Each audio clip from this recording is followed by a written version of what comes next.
Hello, my dear students. You are watching this little video that I put together because we are trying to show you how to set your newly created media blog to private, meaning that we want to make sure that at this point in the game, your media blog is only available in terms of readership for me and for you.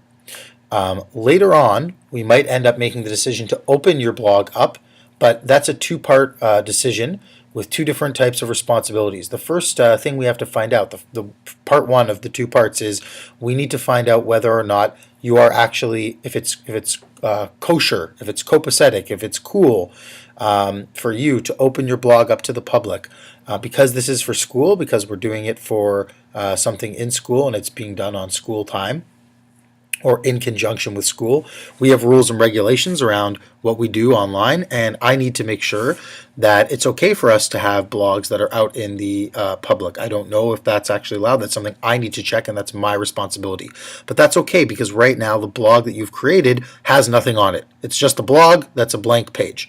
And we're going to make sure that that blank page is set to private so that only you and I can read that blog before we open it up, which would lead us to the second part of the decision, which actually is where the responsibility rests with you, which is we will only open the blog up to be public if you want it to be public. If you do not want it to be public, then we will not open it up, and it will only be for me and you to use for the course. Okay, so, but regardless, right now, during this video, you are going to set your blog to private because all of our blogs this year are going to start as private blogs, no matter what. Okay, so here's how we do that. The very first thing you're going to do is come up here to your browser search bar or URL bar, whatever you want to call it, and type in blogger.com. Now it's going to take you to a Google login page. Yours will look different than this one.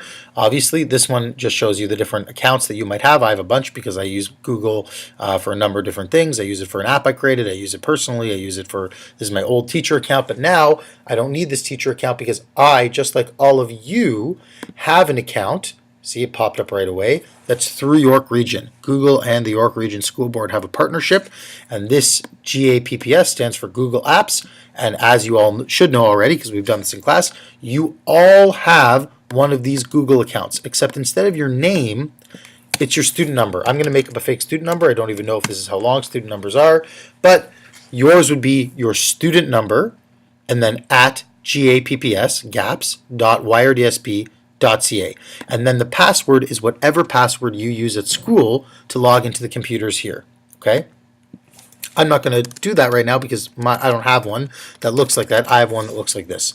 So mine's my first name, last name, same ending, and then my password. So once you put in your student number right here, and then at gaps.wiredsp.ca and your password, click sign in. It's going to take you to a page that looks a lot like what you see when you log into the school computers. This looks pretty much like the same thing you see when you're trying to get online at school. You put in the same information that you would put at school, the exact same. You don't need the at gaps WireDSP part, none of that. You just need your school username, your school password, click login. And now you will be at the Blogger dashboard. So here you are. Mine says Zach Teitel's blogs because I'm Zach Teitel, but yours will say whatever your name is. And what's most important is our next step. You're going to look at your blog that you've created. Mine's Mr. Teitel's Media Blog. This would have us start blogging, create a new post. We are not going to do that. We are also not going to do this. We are going to click here, but we're not going to click on the image of the page. We are going to click on more options on this little arrow. And once you click it, you'll see that a big list of stuff comes up. Now what's tricky about this is that the thing that we want, it might possibly not be on your screen. On mine you can see it. It says settings. This is what we want. But sometimes this comes up and it's not actually long enough to show settings. So if that's not the case, or if it is the case that you can't see this, just scroll down inside this bar and you'll eventually get to settings. And that is what we want to click on now. So you click settings, it takes you to here. You'll see basic, publishing, permissions. We want to be here in permissions. That's what we care about because we care about who can read our blog readers. You'll notice that right now or actually, let me just fix this because I was a bit of ahead of you guys. This is what your blog will look like. This is what it will say on your blog settings. Blog readers, public, and then edit, which means we can change it. This means that the public is able to read your blog right now if they find it. Right? We don't want that to be the case. We want it to be that only people that you have invited, and that will be me, can read your blog. Okay? And this is how you do that. You click edit, right? So come to blog readers, public, edit, click it. Now you'll see these three options. The next option is private, only blog authors. We don't want that. That would mean that you could only read your blog. It would just be open to you. That's useful for people who maybe want to perfect their blog before they publish it, or it's really useful for people who want to use this blog platform, which you can do too one day in your own time, for a diary, right? They don't want anyone to ever see what they write, but they just want to keep a record of it. So that's for another day. What we want is down here. Sorry, private, only these readers. That's what we want. So you're going to select that. There we go. And now we want to add readers. We're only going to add one, me. And this is how you do that. You click add readers. Scroll down if you need to come into this big text box. And now you're going to type in my Google York Region email address, which is this. I'm going to do it really slowly so you can see.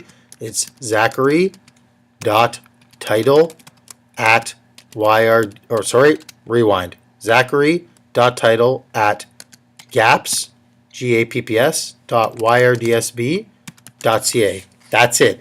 And then you're going to click Save Changes. That is all. That's all you're going to do.